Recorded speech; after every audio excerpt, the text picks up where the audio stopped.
तो 11th class के पहले chapter some basic concept of chemistry में आपका स्वागत है। आज से हम 11th क्लास केमिस्ट्री की शुरुआत करते हैं और ये पहला वीडियो लेक्चर है some basic concept of chemistry का। तो चलिए शुरू करते हैं बिल्कुल जीरो से। एनसीईआरटी बेस पर ये टोटल आपकी वीडियो आधारित होगी जो बोर्ड के लिए और नीट के लिए स्पेशली बहुत ही ज़्यादा इंपॉर्टेंट होगी। जेई के लिए 80% तक ये चीज़ें वैल्यूएबल होंगी जो हम आपको बताएंगे। 20% चीज़ें हो सकता है कि थोड़ी कम पड़ जाए जेई के लिए, लेकिन नीट के लिए भरपूर वीडियो होगी, इस पे आप ट्रस्ट कर सकते हैं। तो चलिए शुरू करते हैं some basic concept of chemistry का पहला लेक्चर। और आज हम लोग शुरू करेंगे क्या, मैटर और उसका क्लासिफिकेशन। मैटर और उसका क्लासिफिकेशन। तो देखिए सबसे पहली बात ये कि मैटर है क्या। मैटर है क्या, तो आप 9th क्लास में पढ़ के आए हैं, all things of this world that occupy the space and have mass and feel और touch from our organs that is known as matter. मतलब दुनिया की वे सभी चीजें जिनको आप जिसके पास स्थान घेरने की क्षमता हो और जो जिसमें द्रव्यमान हो और जिसको हम अपने 5 ऑर्गन्स के द्वारा, ज्ञानेंद्रियों के द्वारा फील यानी महसूस कर सकते हैं या टच कर सकते हैं, उसको हम लोग मैटर कहते हैं। तो ये आपका डिफिनीशन हो गया जो आप लिख लीजिएगा। अब सवाल ये है कि लिखेंगे कैसे, तो उसके एग्जाम्पल लिखेंगे कैसे वो हमने बोला तो आप लिख लीजिएगा। क्लियर है। अब एग्जाम्पल की बात करते हैं। एग्जाम्पल की अगर बात करें, जैसे एयर आप इसको फील करते हैं, क्लियर। सनलाइट आप इसको फील करते हैं, वाटर आप इसको टच करते हैं, है ना, एयर को भी आप टच करते हैं। उसके बाद जैसे कैल्शियम कार्बोनेट, ये एक मैटर है जिसको आप टच कर सकते हैं, है ना। जूस जिसको आप टच कर सकते हैं, क्लियर है। इसी तरीके से लाइट, सनलाइट या जनरल लाइट जो कह लो, ये सब के सब क्या है, मैटर है। जिस पेन से हम लिख रहे हैं ये भी मैटर है ना। सॉइल मैटर है, ट्री मैटर है, ये सब के सब क्या है, मैटर है। क्लियर हुई बात। चलिए तो ये तो मैटर हो गए, लेकिन अब सवाल ये है कि इसका क्लासिफिकेशन कैसे किया जाए। तो चलिए अब इसका क्लासिफिकेशन देखते हैं। आप आई होप आपने डिफिनीशन लिख लिया होगा। दुनिया की वे सभी चीजें जो स्थान घेरती हैं, कमा जिनमें द्रव्यमान होता है तथा जिसे हम अपनी ज्ञानेंद्रियों के द्वारा यानी ऑर्गन्स के द्वारा फील या टच कर सकते हैं, उसे क्या कहते हैं, मैटर कहते हैं। और इसके बहुत सारे एग्जाम्पल जो आपको मर्जी वो लिख सकते हैं आप। क्लियर है। ये जरूरी नहीं है कि जो हम लिखें वही सही, आप अपने हिसाब से आसपास में अच्छे एग्जाम्पल भी होंगे उसको भी आप लिख सकते हैं। चलिए अब बात करते हैं क्लासिफिकेशन ऑफ मैटर की। क्लासिफिकेशन ऑफ मैटर की ध्यान से देखना। मैटर का जब क्लासिफिकेशन किया जाता है तो 3 तरीके से किया जाता है। एक फिजिकल क्लासिफिकेशन, दूसरा केमिकल क्लासिफिकेशन और तीसरा बायोलॉजिकल क्लासिफिकेशन। तो सबसे पहले हम लोग चेक कर लेते हैं फिजिकल, उसके बाद हम लोग चेक कर लेते हैं केमिकल और फिर बायोलॉजिकल। तो देखिए ये आपका फिजिकल क्लासिफिकेशन हम कराने जा रहे हैं। Physical classification, clear. अच्छा, फिजिकल क्लासिफिकेशन के हिसाब से मैटर जो होते हैं 5 टाइप के होते हैं। कितने टाइप के, 5 टाइप के। तो जरा देखना, पहला क्या है, सॉलिड। दूसरा क्या है लिक्विड। तीसरा क्या है, गैस। चौथा क्या है, प्लाज्मा। और पांचवा क्या है, BEC, बोस-आइंस्टाइन कंडेंसेट। क्लियर है। अब देखिए, अब केमिकल क्लासिफिकेशन की बात करते हैं। यह है आपका केमिकल क्लासिफिकेशन।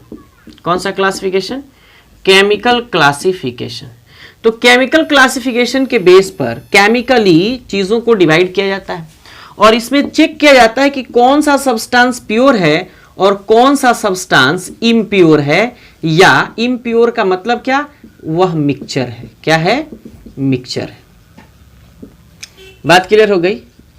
बोलिए, प्योर सब्सटेंस और इम्प्योर सब्सटेंस, या उसी को क्या कहते हैं, अगर मिलावट हो तो भाई जनरल सी बात है, उसको मिक्सचर कह लेंगे।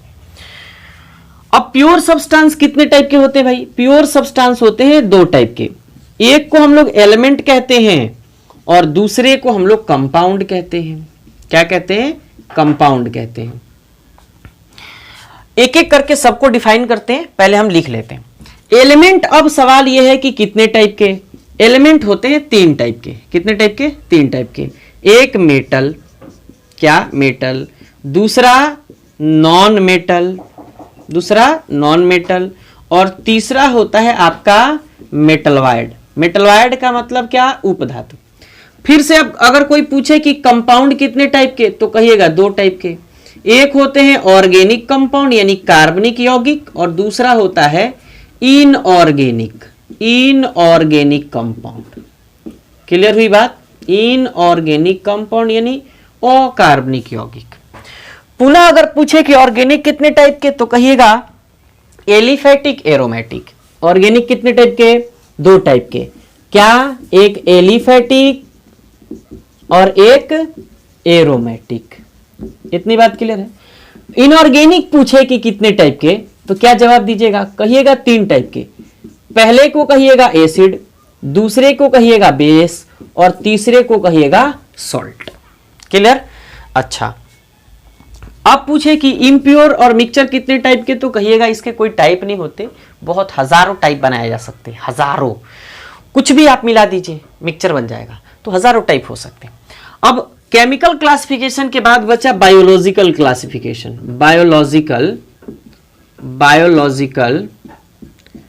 क्लासिफिकेशन।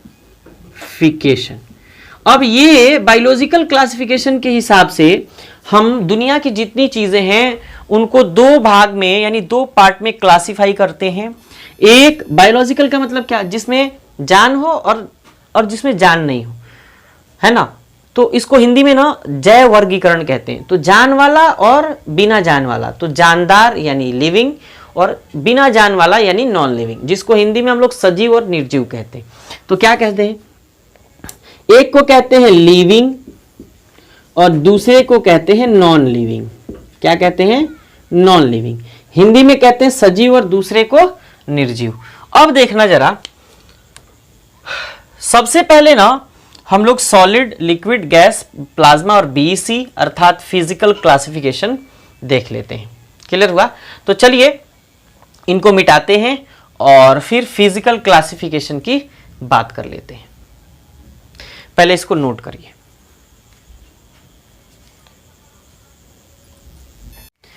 तो चलिए अब बात कर लेते हैं सॉलिड, लिक्विड और गैस की।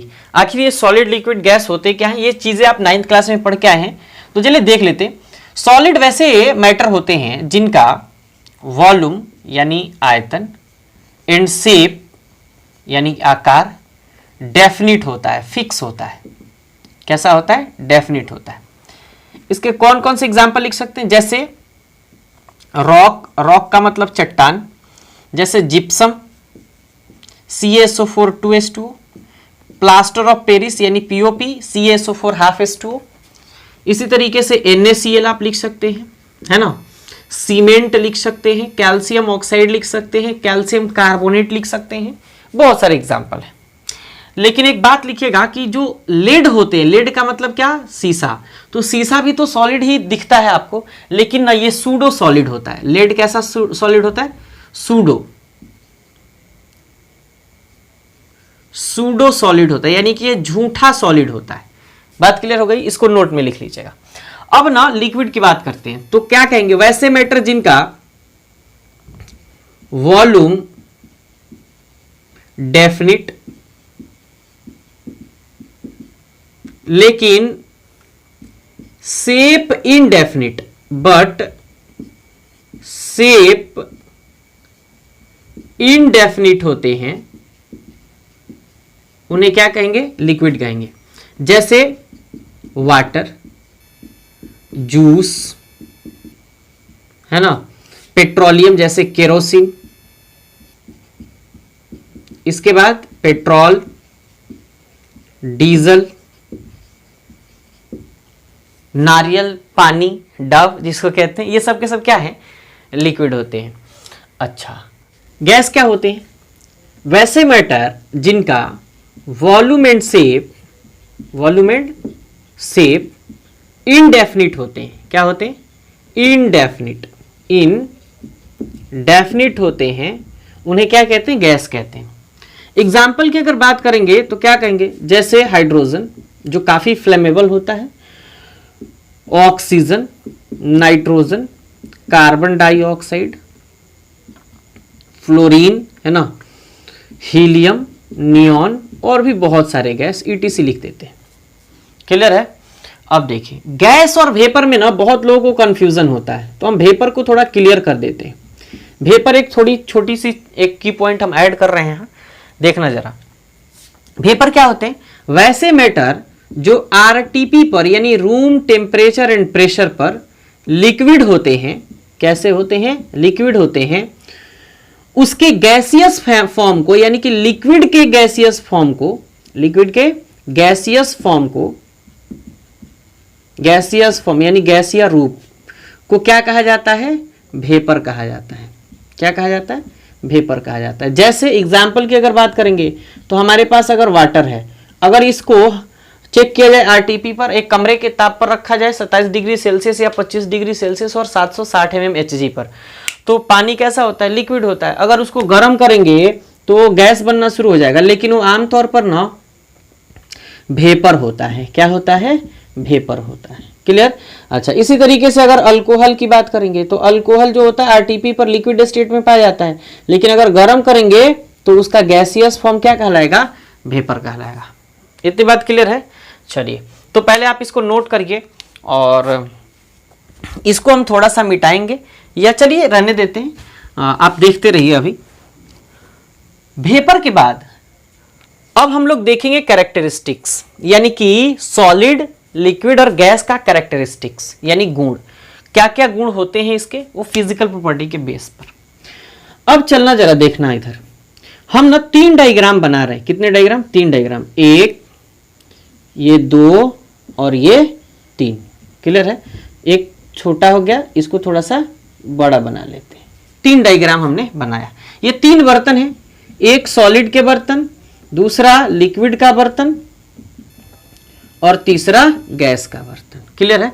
अब देखना, एक में पार्टिकल काफी एकदम टाइटली एक दूसरे से कस के बंधे हुए हैं, दूसरे में हम चेक करेंगे तो आपको देखने को मिलेगा कि पहले में तो बहुत टाइटली कस के एकदम बंधा गया है, रखा गया है। एक पार्टिकल दूसरे पार्टिकल से बिल्कुल सट के मौजूद है, एकदम सटा है ना। और इनके पार्टिकल जब सटे हैं तो इनके कणों के बीच इंटरमोलिकुलर फोर्स ऑफ अट्रैक्शन मतलब अंतराणविक आकर्षण बल बहुत ही मजबूत है, जगह बहुत ही कम है, अर्थात गैप बहुत कम है। और दूसरे में अगर चेक किया जाए तो दूसरे में थोड़ा सा गैप है। क्या है, थोड़ा सा गैप है।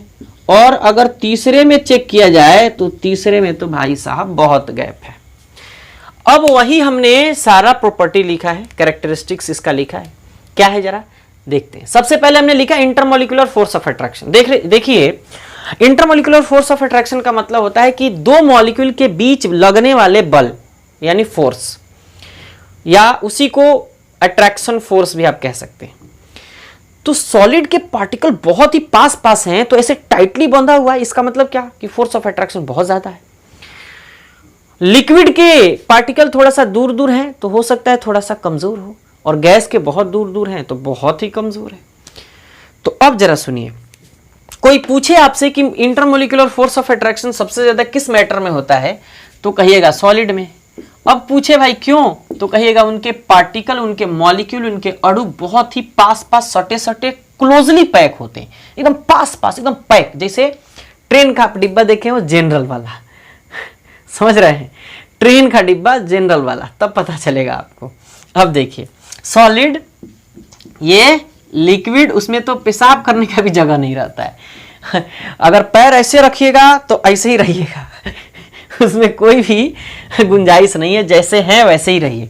उसी तरीके से ये एकदम पैक है, एकदम पैक, इधर से कहीं से भी निकल नहीं सकता है। तो सॉलिड, लिक्विड, गैस, ये ऑर्डर है किसका, फोर्स ऑफ अट्रैक्शन का। सबसे ज्यादा अट्रैक्शन किसमें है, सॉलिड में, उससे कम किसमें, लिक्विड में, और सबसे कम किसमें, गैस में।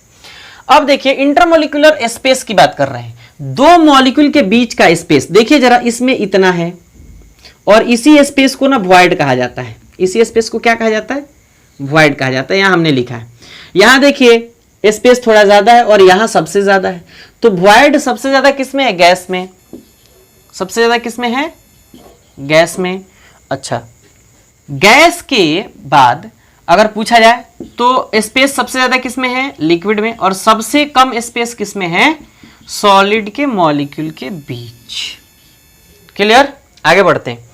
डेंसिटी की बात करें, जब देखिए इंटरमोलिकुलर फोर्स ऑफ अट्रैक्शन बहुत ज्यादा, स्पेस बहुत ही कम है ना, तो सीधा सा बात है भाई, डेंसिटी बहुत ही ज्यादा होगा। क्यों, क्योंकि छोटे से वॉल्यूम में कण बहुत ज्यादा मौजूद है, और इसी इतने ही वॉल्यूम में बहुत ही कम, और सबसे कम किसमें, गैस में। तो डेंसिटी मास अपॉन वॉल्यूम होता है, मास अपॉन वॉल्यूम। छोटे से आयतन में अगर बहुत ज्यादा कण आ गए तो समझिए उसका डेंसिटी बहुत ज्यादा होगा, क्योंकि कण ज्यादा होंगे, मास ज्यादा होगा, मास ज्यादा होगा, डेंसिटी ज्यादा हो जाएगी। तो इसलिए हम लोग कह सकते हैं कि सॉलिड की डेंसिटी सबसे ज्यादा, लिक्विड की उससे थोड़ा कम, और गैस की सबसे कम होती है। क्लियर है। हार्डनेस की बात करते हैं। हार्डनेस की अगर कोई बात करे, मतलब कठोरता की या रेजिडिटी की, तो आप क्या कहोगे, रेजिडिटी भी यहां लिख लेना, हार्डनेस या रेजिडिटी, कठोरता या दृढ़ता। तो हार्डनेस सबसे ज्यादा किसमें होगा, देखिए पैक है, एकदम पैक है। तो पैक है तो आप अगर मुक्का मारिएगा तो कैसा फील होगा, एकदम पुलपुला फील थोड़े होगा। मारिएगा तो इतना जल्दी से चोट लगेगा, मतलब कि वो हार्ड सरफेस है तभी तो चोट लगेगा। पानी में मारिएगा तो थोड़े चोट लगेगा, क्योंकि पानी का सरफेस तो होता है जो सॉफ्ट होता है। गैस में ऐसे मारते रहिए, कहीं चोट नहीं लगेगा। तो हार्ड सरफेस किसका होता है, सॉलिड का। किसका, सॉलिड का, और उससे थोड़ी सी कम लिक्विड, और सबसे कम गैस का। तो इसलिए कह सकते हैं हार्डनेस सबसे ज्यादा सॉलिड में, उससे कम लिक्विड में, और सबसे कम गैस में होता है। ये नहीं समझ में आए तो किसी दीवार पर मुक्का मार के देख लेना, समझ में आ जाएगा। क्लियर है। चलिए आगे बढ़ते हैं। कॉम्प्रेसिबिलिटी का मतलब होता है दबने की क्षमता, मतलब दबना कॉम्प्रेसिबिलिटी कहलाता है। तो गुब्बारा को आपने देखा होगा जिसमें गैस भरा जाता है, उसको काफी आसानी से आप गुब्बारे को दबा करके, और बचपन में क्या करते थे, फुलाते थे, फिर उससे सेप बनाते थे, है ना, और बहुत सारी चीजें ऐसे मिठाई वगैरह का सेप बना देते थे हम लोग। तो सबसे ज्यादा कंप्रेसिबिलिटी किसके पास, गैस के पास। उससे कम पानी को पॉलीथीन में रख के ऐसे दबा सकते हैं, लेकिन क्या इस मार्कर को ऐसे दबा सकते हैं, ऐसे दबा सकते हैं, नहीं दबा सकते। तो ये सॉलिड है, लिक्विड सॉलिड है, और जो पॉलीथीन में पानी था वो लिक्विड, और जो बैलून में गैस है वो यानी गैस ही है। तो बैलून को सबसे ज्यादा दबा सकते हैं, पानी को थोड़ा सा उससे कम, और सॉलिड को सबसे कम। तो कंप्रेसिबिलिटी हम लोग क्या लिख सकते हैं, इसका ऑर्डर क्या होता है, सबसे ज्यादा गैस, उससे कम लिक्विड, और सबसे कम क्या, सॉलिड। ये कंप्रेसिबिलिटी का ऑर्डर है। कोई पूछे सबसे ज्यादा कंप्रेसिबल कौन सा मैटर होता है, सबसे ज्यादा संपीड्यता किसके पास होती है। संपीड्यता का मतलब किसी पिंड को समान रूप से न दबाया जा सके, है ना। पिंड का मतलब ऑब्जेक्ट। अब जरा देखते हैं इसके बाद बचा क्या, इसके बाद है आपका कंप्रेसिबिलिटी के बाद है डिफ्यूजन। ध्यान देना, क्या है, डिफ्यूजन। तो डिफ्यूजन का मतलब होता है विसरण, विसरण का मतलब होता है फैलना। तो गैस के पार्टिकल काफी जल्दी से फैल जाते हैं। अगर कहीं भोजन बनता है तो भोजन के पार्टिकल गैस बन करके, चूंकि अब बनता है भोजन तो वेपर फॉर्म में वाटर से उसकी खुशबू निकलती है और चारों तरफ फैलना शुरू हो जाता है। जैसे ही चारों तरफ फैलना शुरू हो जाता है तो फिर क्या होता है, आपको पता चल जाता है कि फलाना के घर क्या बन रहा है। समझ में आया। अगरबत्ती अगर किसी कोने में रखा हुआ हो तो उसके जो पार्टिकल है, गैस के पार्टिकल चारों तरफ फैलना शुरू कर देते हैं। उस प्रॉपर्टी को गैस का गैस में मिक्स होना डिफ्यूजन भी कहलाता है। तो डिफ्यूजन प्रॉपर्टी सबसे ज्यादा किसके पास होती है, गैस के पास। और गैस इसलिए क्योंकि पार्टिकल काफी दूर दूर होते हैं, कहीं भी मूव कर सकते हैं। लेकिन अगर ये सॉलिड है और मान के चलिए इसी को हम किसी जमीन पर रख दें, क्या ये मूव करेगा? नहीं। क्यों? क्योंकि इसके पार्टिकल काफी क्लोजली टाइटली एकदम बंधे हुए हैं एक दूसरे से। लेकिन गैस के पार्टिकल काफी दूर दूर होते हैं, बंधे हुए नहीं होते हैं, इसीलिए काफी आसानी से बहते भी हैं। अभी उसकी बात कर लेते हैं। डिफ्यूजन जरा चेक करना, तो डिफ्यूजन सबसे ज्यादा किसमें? गैस में, इधर सामने लिख देते हैं। उससे कम लिक्विड में, और सबसे कम किसमें? सॉलिड में होता है। क्लियर है? अब देखना, डिफ्यूजन के बाद है हमारा क्या? फ्लूइडिटी। क्या जी? फ्लूइडिटी। फ्लूइडिटी का मतलब होता है तरलता। क्या होता है? तरलता। सबसे ज्यादा तरल कौन होता है? तरल का मतलब बहने वाला, तरल का मतलब बहने वाला। तो सीधी सी बात है भाई, इसको कौन समझाने वाली बात है? गैस सबसे ज्यादा तेजी से बहता है। जैसे अगर नदी का पानी हो और हवा हो, तो सबसे ज्यादा तेजी से कौन बहता है? नदी का पानी या गैस? गैस। उससे थोड़ा सा कम स्पीड में कौन बहता है? नदी का पानी यानी लिक्विड। और सबसे कम स्पीड में कौन बहता है? सॉलिड। तो इसलिए हम लोग लिखेंगे गैस सबसे ज्यादा, फिर लिक्विड उससे कम, और सबसे कम कौन सा? सबसे कम सॉलिड। क्लियर है? अच्छा, फ्लूइडिटी के बाद एक और पॉइंट बचता है, ब्राउनियन मोशन। क्या बचता है? Brownian motion. ब्राउनियन मोशन ज्यादातर सॉल्यूशन में चेक किया जाता है, यानी लिक्विड सॉल्यूशन में। तो ब्राउनियन मोशन लिक्विड सॉल्यूशन में सबसे ज्यादा पाया जाता है। लेकिन अगर गैसियस सॉल्यूशन की बात कर लें, दो गैस पार्टिकल एक दूसरे से मिले और पार्टिकल एक दूसरे से इधर उधर अगर मूव करे, तो ऐसे मूव करता है। अगर ये मान के चलिए ये एक सॉल्यूशन है, गैसियस हो या लिक्विड हो, तो इसके पार्टिकल इधर जाएगा, इधर जाएगा, इधर जाएगा, इधर जाएगा, खूब घूमता है, टेढ़ा मेढ़ा शेप में घूमता है। तो उसको ना जिगजैग मोशन कहा जाता है। क्या कहा जाता है? जिगजैग मोशन भी कहा जाता है, क्योंकि टेढ़ा मेढ़ा को जिगजैग कहा जाता है। तो ब्राउनियन मोशन अगर गैसियस सॉल्यूशन की बात करें तो सबसे ज्यादा गैस में, और लिक्विड की बात करें तो लिक्विड में। लेकिन अगर दोनों का कंपैरिजन कराया जाए, तुलना कराया जाए, तो गैस में सबसे ज्यादा, लिक्विड में उससे कम, और सॉलिड में सबसे कम होगा। क्लियर है? अच्छा, अब बचा क्या? Triple point. ये सारी चीजें आपको समझ में आ रही होंगी।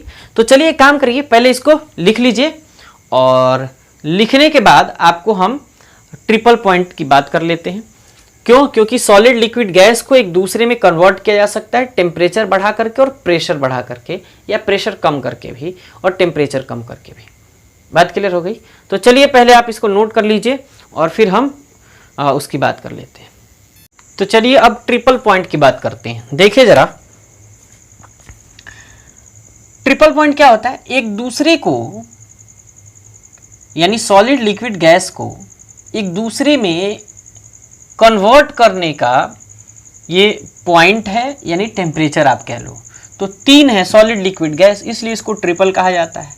और पॉइंट का मतलब आप ये समझ लो कि आप टेम्परेचर दे रहे हो, ठीक है?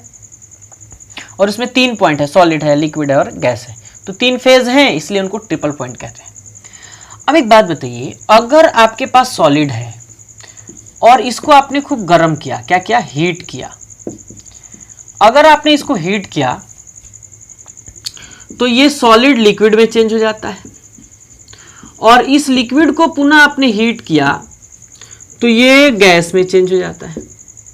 अब जरा ध्यान से देखना, पुनः अगर आप इस गैस को कूल करेंगे तो ये लिक्विड में चेंज हो जाता है, और पुनः इस लिक्विड को अगर कूल करेंगे तो ये पुनः सॉलिड में चेंज हो जाता है। कैसे भाई? और इन्हीं तीनों पॉइंट को ना हम लोग ट्रिपल पॉइंट कहते हैं। और ये होता कैसे, जरा देखना। एग्जाम्पल की बात करते हैं। जैसे आपने देखा आइस, क्लियर है? आइस सॉलिड होता है। अगर इसको अगर हीट करेंगे हम लोग तो ये आइस किस में चेंज हो जाता है? वाटर, यानी लिक्विड में, वाटर में। क्लियर? और उसके बाद अगर इसको हम लोग हीट करेंगे तो यही वाटर किस में चेंज हो जाता है? वेपर में, यानी कि गैसियस फॉर्म में। क्लियर है? अब देखिए, पुनः अगर इस वेपर को कूल करें, यानी ठंडा करें, तो वाटर में चेंज हो जाता है, और वाटर को पुनः ठंडा करें, काफी ज्यादा फ्रीज करें, तो ये आइस में चेंज हो जाता है। तो जरा देखिए, ये सॉलिड को, किसको देखना, जरा ध्यान से देखना, सॉलिड को अगर आप लिक्विड में चेंज कर रहे हैं और लिक्विड को अगर गैस में चेंज कर रहे हैं, तो सॉलिड को लिक्विड में चेंज करने का जो प्रोसेस होता है इसको हम लोग मेल्टिंग कहते हैं। ध्यान से देखना, क्या कहते हैं? मेल्टिंग कहते हैं। और लिक्विड को गैस में चेंज करने का जो प्रोसेस होता है ये वेपराइजेशन कहलाता है। वेपराइजेशन यानी वाष्पीकरण कहलाता है। पुनः अगर आप गैस को लिक्विड में चेंज कर रहे हैं, गैस को लिक्विड में चेंज कर रहे हैं, तो इस प्रोसेस को कंडेंसेशन कहते हैं। क्या कहते हैं? कंडेंसेशन कहते हैं, है ना। और पुनः अगर लिक्विड को आपने सॉलिड में चेंज किया, किसको? लिक्विड को आपने सॉलिड में चेंज किया, तो इसको फ्रीजिंग कहते हैं। क्या कहते हैं? फ्रीजिंग कहते हैं। लेकिन खास कंडीशन जरा समझना, अगर सॉलिड को आपने गैस में चेंज किया, ध्यान से सुनना, सॉलिड को डायरेक्ट आपने गैस में चेंज किया तो इसको कहा जाता है सब्लिमेशन। क्या कहा जाता है? सब्लिमेशन। जैसे इसका सबसे अच्छा एग्जाम्पल क्या है? कैम्फर यानी कपूर। कैम्फर यानी कि कपूर।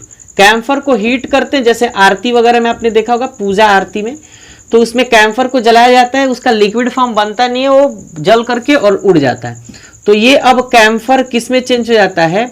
गैस में। किस में? पहले रहता है सॉलिड में, उसके बाद चेंज हो जाता है गैस में। इतनी बात क्लियर है?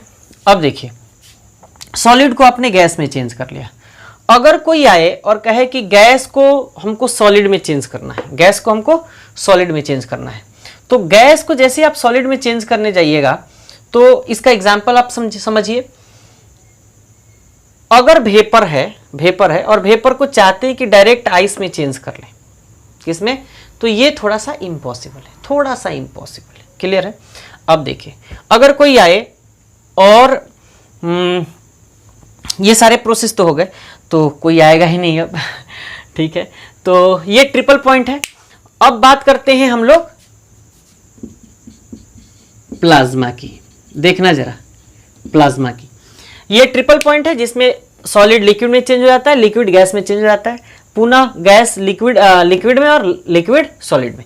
अब प्लाज्मा की बात करते हैं। प्लाज्मा क्या है? ये ना फ्री इलेक्ट्रॉन्स और आयंस का मिक्सचर होता है, ये फोर्थ स्टेट ऑफ मैटर होता है। तो ये फ्री इलेक्ट्रॉन्स और आयंस का मिक्सचर होता है। आयंस का क्या होता है? मिक्सचर होता है। और प्लाज्मा जो होता है काफी हाई टेम्परेचर पर पाया जाता है। कैसे टेम्परेचर पर? हाई टेम्परेचर पर पाया जाता है। क्लियर है? प्लाज्मा कैसे टेम्परेचर पर पाया जाता है? हाई टेम्परेचर पर। और जो सन जो होता है और मून जो होता है, सन एंड मून यानी कि सूरज और चांद, ये दोनों प्लाज्मा के कारण ही चमकते हैं। ये ग्लो करते हैं किसके कारण? Due to sun and moon glow due to plasma, यानी ये प्लाज्मा के कारण क्या करते हैं? चमकते हैं। क्लियर है? और ये काफी हाई टेम्परेचर पर पाया जाता है। जितने नियॉन बल्ब होते हैं, जितने फ्लोरोसेंट, जैसे शादी ब्याह में आपने झूमर देखा होगा, तो वो सब के सब ना वो प्लाज्मा वाले झूमर होते हैं। जो फ्लोरोसेंट आप ट्यूब देखते होंगे, वो फ्लोरोसेंट ट्यूब, उसमें से जो रोशनी निकलती है वो प्लाज्मा ही निकलता है।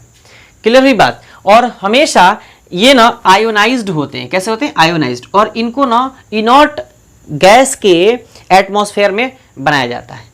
जितने ये झूमर वाले होते हैं, झूमर जैसा जो दिखता है लाइट, वो उस लाइट के अंदर हमेशा इनॉट गैस भरा जाता है, और वो हीलियम नियॉन आर्गन में से ज़्यादातर केसेस में ऑर्गन होता है और नियॉन होता है। क्लियर है? तो ये हो गया आपका प्लाज्मा। और प्लाज्मा का हम सीधा सा एक एक्सपेरिमेंट आपको समझाते हैं। थोड़ा वीडियो लंबा हो रहा है, लेकिन इसको आप कैचअप कर लीजिएगा। पहले इसको नोट कर लीजिए और आपको एक कैचअप समझाते हैं, बहुत ही इंटरेस्टिंग है और दिल खुश हो जाएगा, ये गारंटी है हमारी। पहले इसको नोट कर लीजिए। चलिए स्क्रीनशॉट ले लिया आपने, मिटाते हैं। अब देखिए प्लाज्मा का कैचअप क्या है, हम आपको समझाते हैं। प्लाज्मा के बारे में ना सबसे पहले विलियम इन लैम्ग्योर नामक इंसान ने सबसे पहले बताया था 1875 में, और विलियम क्रुक्स ने, इरविन लैंगम्योर ने सबसे पहले बताया था प्लाज्मा के बारे में। पहले बात लिखते हैं, इरविन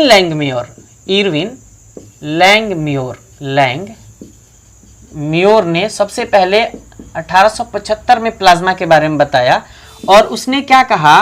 प्लाज्मा को रेडिएंट मैटर कहा। क्या कहा? रेडिएंट मैटर कहा। इसके बाद ना एक इंसान है जिसका नाम था विलियम क्रुक्स, नाम क्या था? William crooks. जरा ध्यान से देखना, विलियम क्रुक्स ने कहा कि प्लाज्मा को ऐसा करते हैं, एक्सपेरिमेंटली हम समझाते हैं आपको कि उन्होंने कहा क्या।